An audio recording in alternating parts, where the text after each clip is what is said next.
الحمد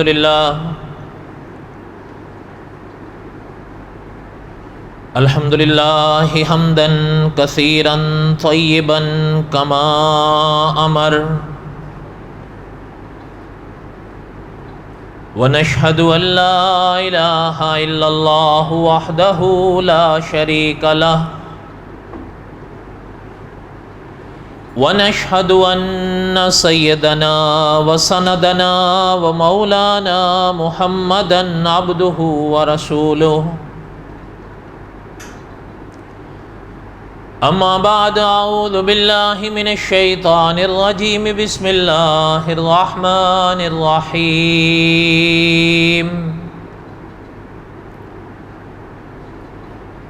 الف لام را تلک آیات الکتاب المبین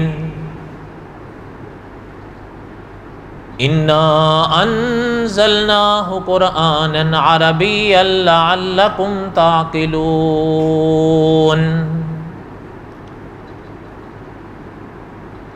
نحن نقص علیک احسن القصص بما اوحینا الیک ھذا القرآن وَإِن كُنْتَ مِن قَبْلِهِ لَمِنَ الْغَافِلِينَ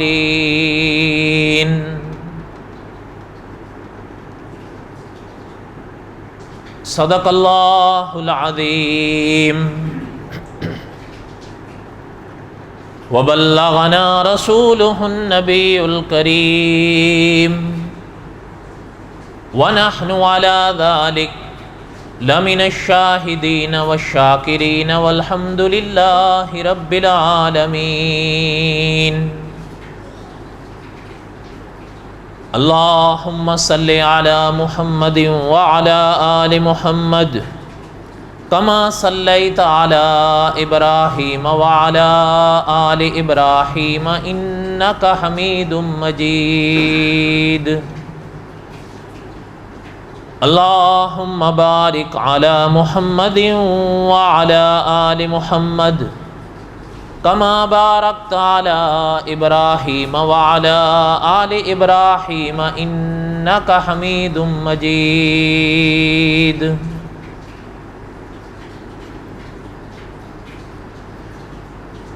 ہمہ قسم کی حمد و ثنا اللہ ذات لم یزل لا یزال کی پاک ذات کے لیے صدق دل سے لا تعداد مرتبہ درود و سلام امام الانبیاء حضرت محمد رسول اللہ صلی اللہ علیہ وسلم کی پاک ذات کے لیے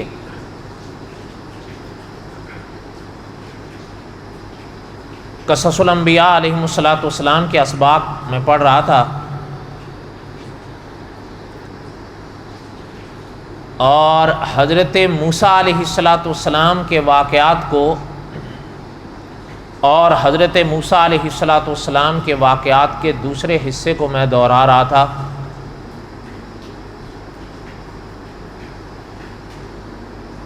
گزشتہ جمعہ میں نے عرض کیا تھا کہ حضرت موسیٰ علیہ السلام نے جو بنی اسرائیل نے بچھڑے کا بت پوجا تھا، کوہ طور سے واپس آنے کے بعد حضرت ہارون علیہ السلام سے گفتگو ہوئی، سامری کو حضرت نے پکڑا،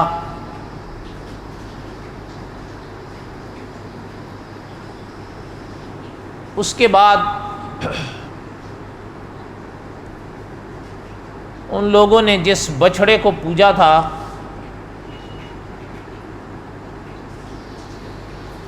اس کے بارے میں حضرت موسیٰ علیہ السلام نے فیصلہ جو فرمایا اس کو بھی پڑھا۔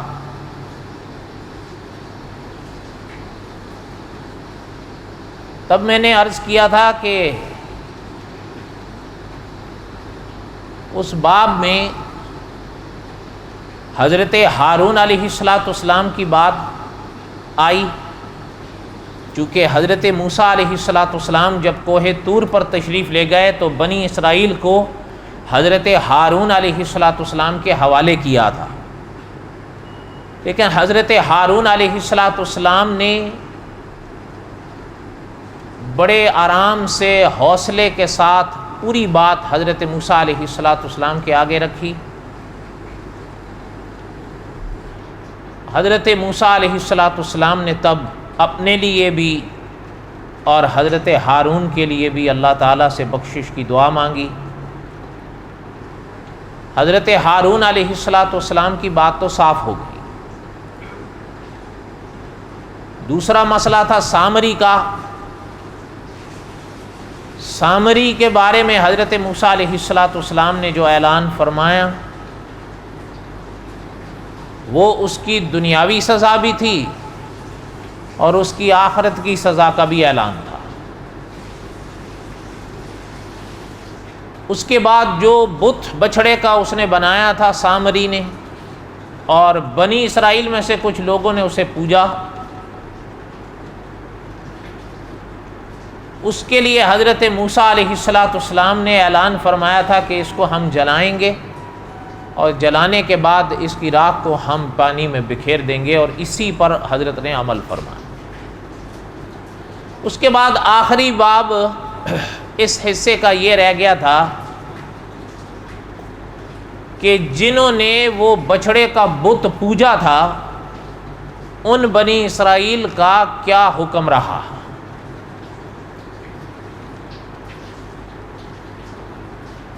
تو ایک بات ذہن میں رکھیں، بنی اسرائیل کے جن لوگوں نے وہ بچھڑے کا بت پوجا ان کے سامنے بڑے مقدس حقائق آئے تھے اور وہ انہوں نے آنکھوں سے دیکھے تھے۔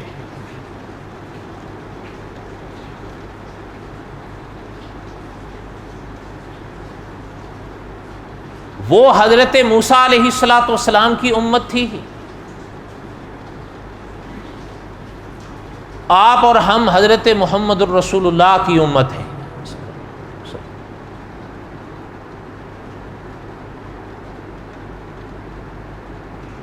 اس بات کے باب میں علماء نے لکھا ہے کہ آپ صلی اللہ علیہ وسلم کی امت اور آپ صلی اللہ علیہ وسلم کی شریعت میں بھی کچھ جرائم ایسے ہیں، اللہ نہ کرے اگر کوئی شخص ان جرائم کا مجرم بنتا ہے تو فقط توبہ سے اس کی جان نہیں چھوٹے گی، اس کے اوپر ان جرائم کی سزا نافذ ہوگی۔ اس کی بڑی مثالیں رہیں آپ صلی اللہ علیہ وسلم کی حیات میں بھی، صحابہ کے ادوار میں بھی اور بعد میں بھی۔ ممکن ہے انشاءاللہ اگر اللہ تعالیٰ نے زندگی دی تو قصص الانبیاء کے آخر میں ان میں سے کئی ابواب آئیں گے۔ کہنے کا مقصد یہ ہے کہ یہ بات ذہن میں رکھیں کہ علماء نے لکھا ہے کہ کچھ جرائم ایسے ہیں کہ اگر اللہ نہ کرے اس دنیا میں ایک انسان ان جرائم کو کر لے کے مجرم بن جائے تو فقط توبہ سے اس کی جان نہیں چھوٹے گی، اس کو اس جرم کی سزا ملے گی، وہ اس کے اوپر اس دنیا میں نافذ ہوگی اس جرم کی جو سزا ہے۔ وہ فقط یہ نہیں کہہ سکتا کہ بھئی میں نے توبہ کر لیا مجھے چھوڑ دو۔ توبہ اس کی اللہ رب العالمین کی بارگاہ میں ہوئی ہے۔ علماء نے فرمایا کہ وہ دل سے کی ہے یا زبان سے کی ہے وہ ذات جانتی ہے۔ دلوں کے بھید جاننے والی ذات صرف اللہ کی ہے۔ کوئی بادشاہ کوئی قانون دلوں کے بھید نہیں جان سکتا۔ دلوں کے راز وہی ذات جانتی ہے جس نے دل بنائے ہیں۔ ہو سکتا ہے قانون کے ڈر سے توبہ کا اظہار کر رہا ہو کہ میں سزا سے بچ جاؤں۔ ہاں علماء نے لکھا ہے کہ اگر اس دل سے واقعہ احساس کر کے معافیاں مانگ رہا ہے اللہ سے تو آخرت میں جان چھوٹ جائے گی، لیکن اس دنیا کی سزا سے جان نہیں چھوٹے گی۔ ہاں اگر اللہ نہ کرے صرف اس سزا سے بچنے کے لیے جھوٹ موٹ کی توبہ کا اظہار کر رہا تھا تو وہاں بھی نہیں جان چھوٹے گی، اور اگر سچے دل سے توبہ کی تھی تو اس دنیا میں جو سزا اس کے جسم پر نافذ ہو گئی، علماء نے لکھا ہے اب پھر امید ہے انشاءاللہ کہ بس یہی سزا تھی جو یہ بھگت گیا، آخرت میں جان چھوٹ جائے گی۔ اس لیے کہ یہاں جو سزا پا گیا تو اب یہ تو نہیں ہے کہ یہاں بھی پائے اور وہاں بھی پائے۔ اس لیے علماء نے لکھا ہے کہ یہ بات ذہن میں رہے کہ آگے جو بنی اسرائیل کے ساتھ ہوا ممکن ہے کہ وہ سنتے ہوئے آپ کے ذہن میں یہ سوال پیدا ہو کہ یہ کیا ہو گیا. وہ سب تو آج اگر آپ دیکھیں تو ہم میں سے بھی کئی لوگ کر رہے ہیں. یہ نہیں ہے کہ سنی سنائی یعنی بات ہے، آج تو دنیا آپ کے ہاتھوں میں ہے، آپ دیکھ لیں.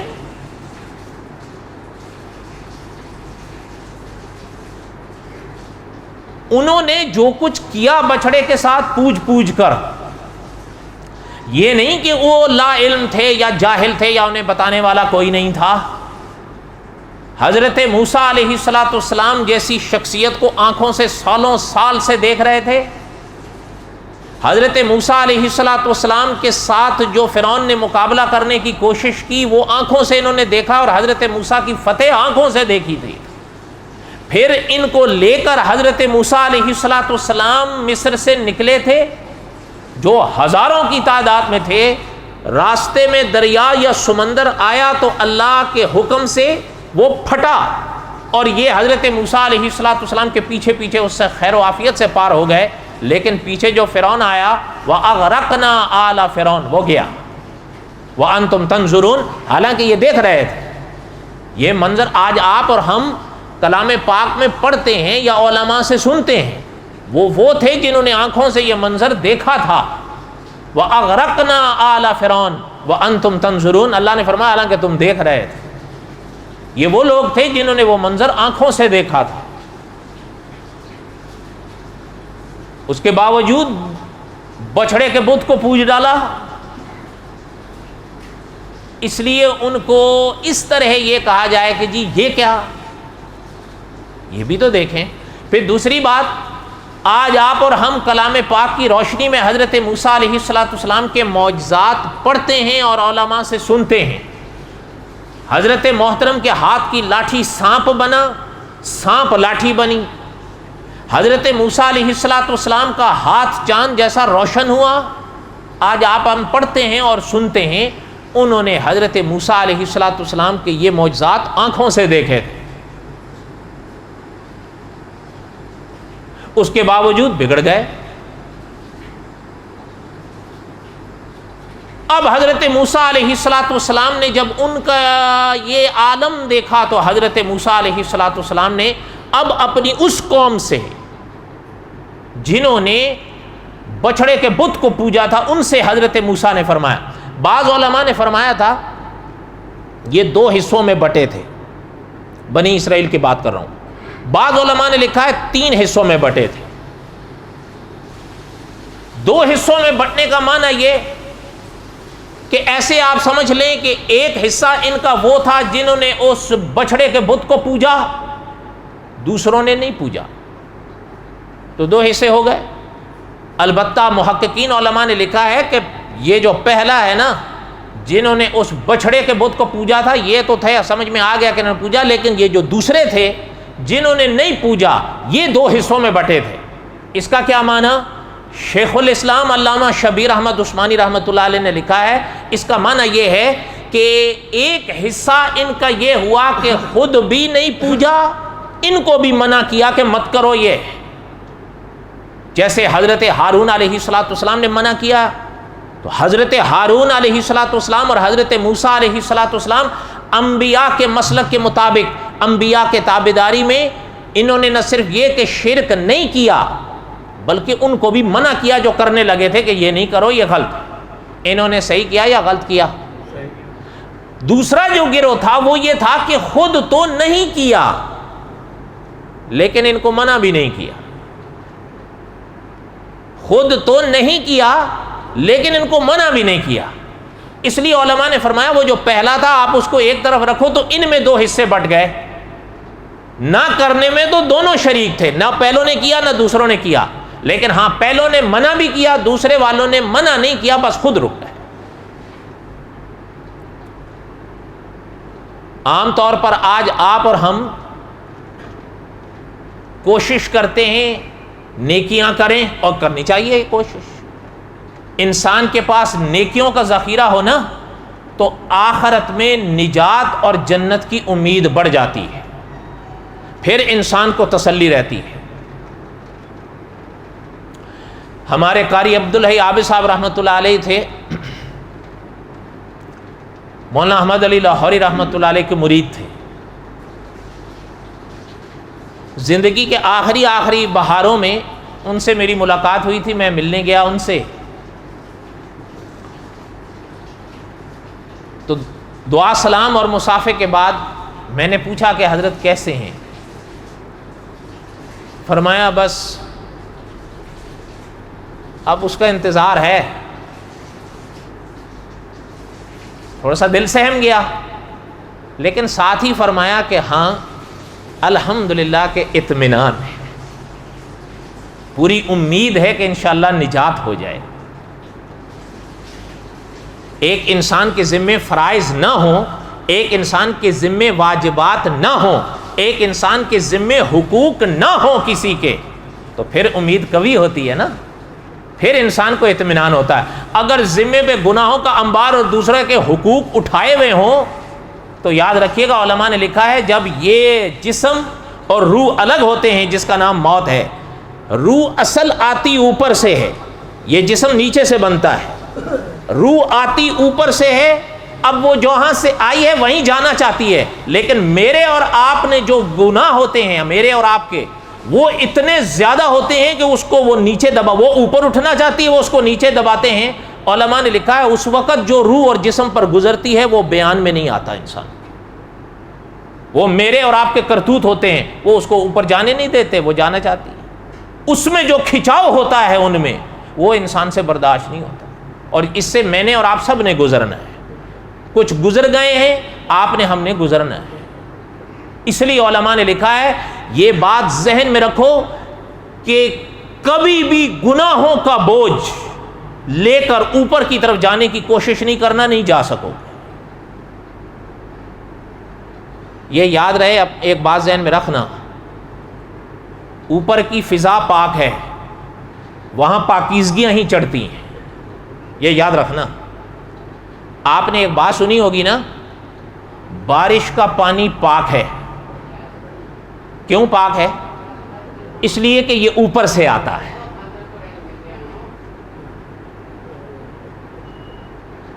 بارش کا پانی پاک ہے، کیوں پاک ہے؟ اس لیے کہ یہ اوپر سے آتا ہے۔ ان دو باتوں میں، اس مختصر سے جملے میں دعویٰ بھی ہے، دلیل بھی ہے۔ اس لیے نیچے سے وہی چیز اوپر کی طرف جائے گی جو پاک ہوگی۔ مانا یہ کہ یہ روح اوپر سے آئی ہے تو جس وقت یہ جسم کا ساتھ چھوڑے گی یہ اوپر ہی جائے گی، وہ جانا ہی اوپر چاہے گی۔ ہاں یہ الگ بات ہے کہ اللہ نہ کرے اگر میرے اور آپ کے گناہوں نے اس کو دباچ لیا، وہ اوپر اٹھنا چاہے گی بھی تو اٹھ نہیں سکے۔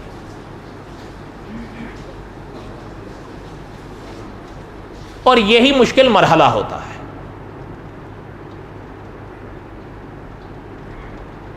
تو بہرحال جو میں عرض کر رہا تھا، انسان کوشش کرتا ہے نا، اور کوشش کرنی چاہیے کہ انسان کے پاس نیکیوں کا ذخیرہ ہو،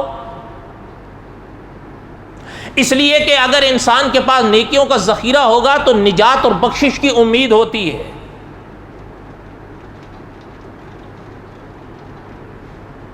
حضرت موسیٰ علیہ السلام نے جب بنی اسرائیل کو یہ ساری چیزیں دیکھی، حضرت نے، اب ان بنی اسرائیل کی طرف حضرت نے رخ کیا جنہوں نے اس بچڑے کے بت کو پوجا تھا نا، ان سے حضرت موسیٰ علیہ السلام نے فرمایا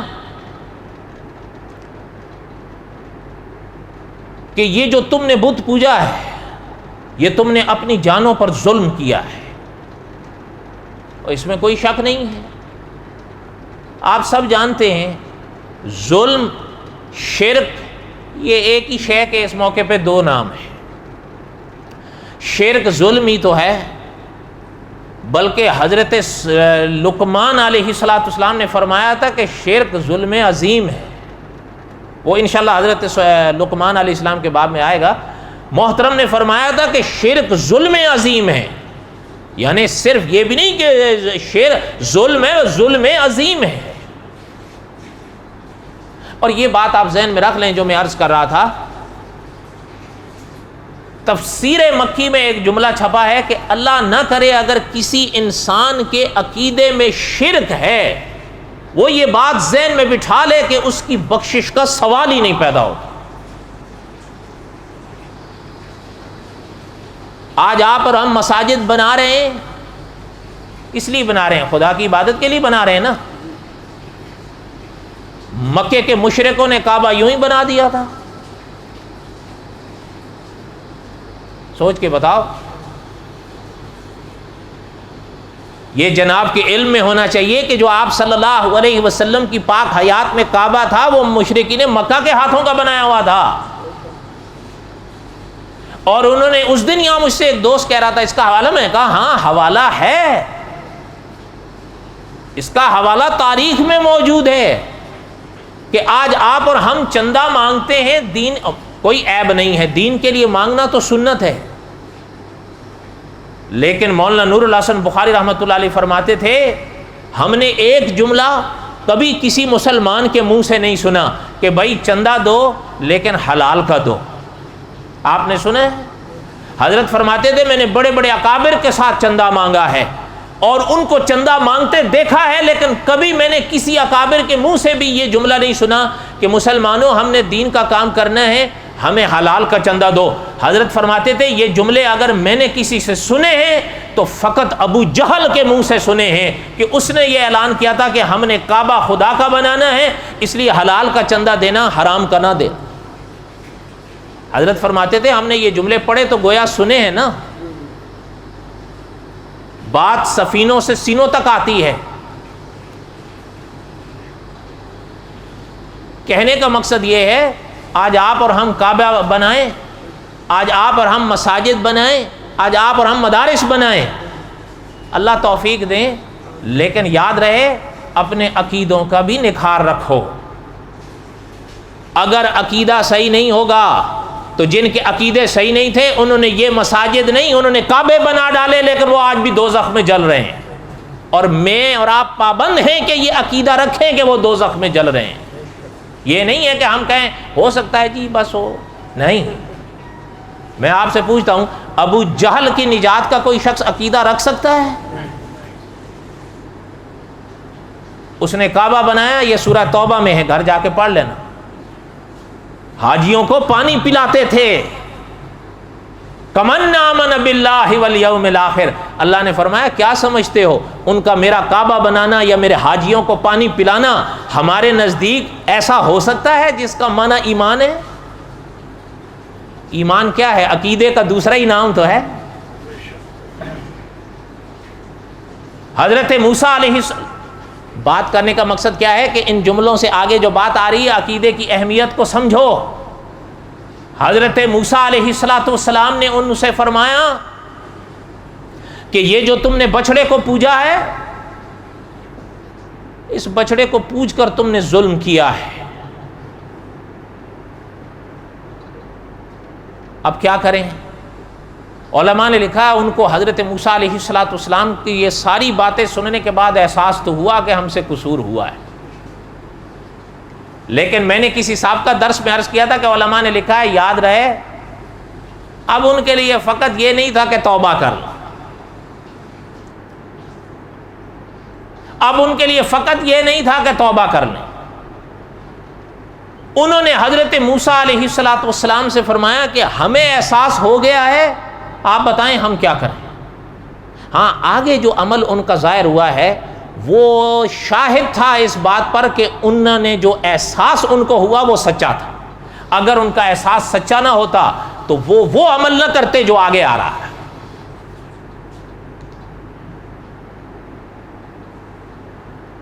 فرمایا وَإِذْ قَالَ مُوسَىٰ لِقَوْمِهِ يَا قَوْمِ إِنَّكُمْ ظَلَمْتُمْ أَنفُسَكُمْ بِاتِّخَاذِكُمُ الْعِجْلَةَ۔ حضرت موسیٰ نے فرمایا اے قوم تم نے یہ جو بچڑا پوجا ہے نا، یہ پوج کر تم نے اپنے آپ پر ظلم کیا ہے۔ فَتُوبُوا إِلَىٰ بَارِئِكُمْ، توبہ کرو اب اپنے پیدا کرنے والے کی طرف، اللہ کے سامنے توبہ کرو، لیکن بس توبہ تک نہ فَاقْتُلُوا أَنفُسَكُمْ، اپنے آپ کو قتل کرو، فَاقْتُلُوا أَنفُسَكُمْ فَتَابَ عَلَيْكُمْ، اب تمہاری توبہ تب قبول ہوگی۔ آپ اور ہم تو آسان ہے نا، ہمیں اور آپ کو توبہ کرنی اور اس پہ قائم رہنا بھی مشکل ہوتا ہے، لیکن ان کی توبہ اور ان کا احساس دیکھو۔ وَإِذْ قَالَ مُوسَىٰ لِقَوْمِهِ يَا قَوْمِ إِنَّكُمْ ظَلَمْتُمْ أَنفُسَكُمْ بِاتِّخَاذِكُمُ الْعِجْلَ فَتُوبُوا إِلَىٰ بَارِئِكُمْ فَاقْتُلُوا أَنفُسَكُمْ ذَٰلِكُمْ خَيْرٌ لَّكُمْ عِندَ بَارِئِكُمْ فَتَابَ عَلَيْكُمْ۔ یہ جو ظلم اپنے پہ ڈھائے ہو اس کی تلافی کرو، لیکن اس کی تلافی صرف توبہ سے نہیں ہوگی، اس کی تلافی یہ ہوگی اپنے آپ کو قتل کرو، مارو اپنے آپ کو۔ وَإِذْ قَالَ مُوسَىٰ لِقَوْمِهِ يَا قَوْمِ إِنَّكُمْ ظَلَمْتُمْ أَنفُسَكُمْ بِاتِّخَاذِكُمُ الْعِجْلَ فَتُوبُوا إِلَىٰ بَارِئِكُمْ فَاقْتُلُوا أَنفُسَكُمْ ذَٰلِكُمْ خَيْرٌ لَّكُمْ عِندَ بَارِئِكُمْ فَتَابَ عَلَيْكُمْ، تب تمہاری توبہ قبول ہوگی، اور یہ کرو گے تو یہ تمہارے حق میں ہی بہتر ہے۔ بات سمجھ آئی؟ علماء نے لکھا حضرت موسیٰ کا اعلان سنا، احساس سچا تھا، گھروں کے باہر آ کے بیٹھ گئے، گھروں کے باہر آ کر بیٹھ گئے، تیار ہو گئے کہ جو حکم ہے، جب جرم کیا ہے تو اب ہم جرم کی سزا بھی پائیں گے، ہم تیار ہیں۔ اگر ہماری توبہ کے لیے یہ شرط ہے کہ ساتھ میں ہم نے مرنا بھی ہے تو ہم تیار ہیں۔ علماء نے لکھا ہے کہ اللہ تعالیٰ کے فرمان کے مطابق حضرت موسیٰ علیہ السلام نے حکم ان کو دیا جنہوں نے نہیں بچڑے کو پوجا تھا، ان کو فرمایا تلواریں لو۔ حضرت ہارون بھی آ کر کھڑے ہوئے، حضرت ہارون نے فرمایا اس حکم سے رکنا نہیں، اب پہلے یہ غلطی کر چکے ہو، اب یہ مت کرنا، تلواریں اٹھاؤ۔ لیکن دوسرے علماء نے لکھا ہے کہ تلواریں تو انہوں نے اٹھائیں جنہوں نے بچڑے کو نہیں پوجا تھا، لیکن ان کو حکم نہیں تھا جنہوں نے ان کو منع کیا تھا، ان کو حکم تھا جنہوں نے خود تو نہیں پوجا لیکن ان کو منع بھی نہیں کیا۔ اگر دیکھا جائے تو ایک لحاظ سے وہ بھی تو شامل ہو گئے تھے نا، بولو تو صحیح، یا نہیں ہوئے تھے؟ انہوں نے تو منع کیا جن کے بس میں منع تھا، جیسے حضرت ہارون نے منع کیا، نہیں مانے، حضرت ہارون پر تو کوئی بات نہیں آئی، اسی طرح جنہوں نے منع کیا ان پر بھی نہیں آئی، لیکن جو وہ تھے جنہوں نے خود تو نہیں پوجا بچڑے کو لیکن ان کو بھی منع نہیں کیا، ان کو حکم دیا تھا تلواریں اٹھاؤ۔ اچھا آپ حیران ہوں گے، علماء مفسرین نے لکھا ہے وہ جنہوں نے مرنا تھا نا، کٹنا تھا، وہ جب سامنے آئے، اب جنہوں کے ہاتھوں میں تلواریں تھیں جنہوں ان کو منع نہیں کیا تھا، انہوں نے دیکھا کسی کے سامنے اس کا باپ ہے، کسی کے سامنے اس کا بیٹا ہے، کسی کے سامنے اس کا بھائی ہے، کسی کا سامنے اس کا کوئی اور رشتہ دار ہے۔ اچھا آپ ذرا تصور کر کے دیکھیں، اللہ نہ کرے کوئی ایسا موقع آئے کہ باپ سامنے ہو، بیٹے پہ وار کرنا ہو، آسان کام ہے؟ ہاں الٹا تو میں اور آپ ہوں تو کہیں گے چلو یار یہ تو نکل پڑی آج تو، الٹا کیا مطلب؟ باپ سامنے اور بیٹا وار، بیٹا تو آپ میرے اور آپ کے کہیں گے چلو یار آج تو موقع ہے اور آج تو ثواب بھی ہے۔ ہاں دوسرا برعکس صورت جو ہو سکتی وہ ہو سکتی ہے، اس لیے کہ باپ کے جگر کا ٹکڑا ہوتا ہے نا بیٹا، اس کے لیے وار کرنا۔ لیکن یقین فرمائیں آپ، علماء نے لکھا ہے وہ پاک ذات بھی تو دیکھ رہی تھی نا، انہوں نے اندھیرا کر دیا، اندھیرا ایسا کر دیا کہ صورتوں کو نظر نہیں آ رہی تھیں تاکہ وار کرنا آسان ہو جائے۔ اور یہ بات یاد رہے کہ لا تبدیل لکلمات اللہ، اللہ کے قانون بدلہ نہیں کرتے۔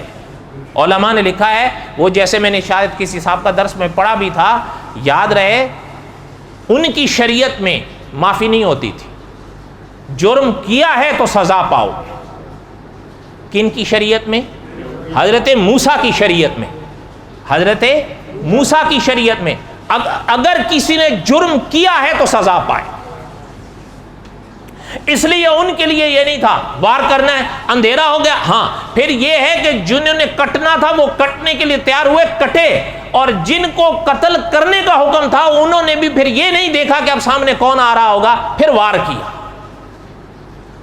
علماء مفسرین نے لکھا ہے 70,000 لاشیں گری۔ یاد ہوگا میں نے کسی صاحب کا درس میں پڑھا تھا، ہزاروں نے پوجا تھا نا۔ وَإِذْ قَالَ مُوسَىٰ لِقَوْمِهِ يَا قَوْمِ إِنَّكُمْ ظَلَمْتُمْ أَنفُسَكُمْ بِاتِّخَاذِكُمُ الْعِجْلَ فَتُوبُوا إِلَىٰ بَارِئِكُمْ فَاقْتُلُوا أَنفُسَكُمْ ذَٰلِكُمْ خَيْرٌ لَكُمْ عِندَ بَارِئِكُمْ فَتَابَ عَلَيْكُمْ۔ اب تمہاری توبہ قبول ہو، إِنَّهُ هُوَ التَّوَّابُ الرَّحِيمُ۔ وہ ذات ہے جو تواب بھی ہے رحیم بھی ہے۔ ہو سکتا ہے آپ کسی کے ذہن میں آئے کہ اتنا کچھ ہونے کے بعد پھر تواب بھی ہیں رحیم بھی ہیں۔ ہاں ہیں، ہاں ہیں۔ علماء نے لکھا ہے جب حضرت موسیٰ نے دیکھا اور کچھ لوگ حضرت موسیٰ کے قریب آئے کہ حضرت اب تو کچھ کریں، اس موقع پر علماء نے لکھا ہے حضرت موسیٰ کی بھی آنکھ نم ہو گئی۔ حضرت نے ہاتھ اٹھائے، فرمایا اللہ اب رحم فرما دے۔ اسی وقت اللہ نے حکم دے دیا کہ بس کر، انہ هو التواب الرحیم۔ البتہ جب یہ سب رک گیا تو اب حضرت موسیٰ نے جو دیکھا کہ 70,000 گئے، رو پڑے۔ آخر امت تو تھی نا حضرت موسیٰ کی۔ لیکن یاد رہے ایک چیز ذہن میں رکھیے گا، شریعتوں میں جو قوانین ہوتے ہیں نا شریعت کے، علماء نے لکھا ہے یہ 3 قسموں پر ہوتے ہیں۔ آپ صلی اللہ علیہ وسلم کی شریعت میں جو شرعی قوانین کہلاتے ہیں نا، ان کی 3 قسمیں ہوتی ہیں۔ کتنی؟ ایک ان میں حد ہوتی، حد، ایک قسم حد ہے ان سزاؤں کی۔ یاد رہے علماء نے حد کی تعریف میں لکھا ہے کہ حد اگر کسی پر شرعی طور پر نافذ ہو جائے یا لگ جائے، نبی کو بھی اختیار نہیں ہوتا کہ اس کو ہٹا دے۔ اس لیے جو فیصلہ اللہ کا ہو گیا تھا کہ انہوں نے ان کو مارنا ہے، اس میں حضرت موسیٰ نہیں کچھ کر سکتے۔ لیکن جب ان کی لاشیں اور ان کے وجود دیکھے تو رو دیے۔ تو اللہ نے فرمایا میرے کلیم کیوں رو رہے ہو؟ جرم انہوں نے کیا ہے تو اس کی سزا پائی ہے۔ لا تبدیل لکلمات اللہ۔ البتہ ایک بات ہے، احساس ان کا سچا تھا، عمل سچ کر دکھایا ہے، تو جو زندہ بچ گئے ہیں ان کو ہم معاف کرتے ہیں، اور جو ان کے واروں سے مرے ہیں ہم ان کو شہادت کا درجہ دیتے ہیں۔ تو پھر آیا نا انہ هو التواب الرحیم، وہ تواب بھی ہیں رحیم بھی۔ اللہ تعالیٰ آپ کے ہم سب کے حامی و ناصر ہوں انشاءاللہ۔ بقائے آئندہ وما علینا الا البلاغ المبین، سنتیں پڑھ۔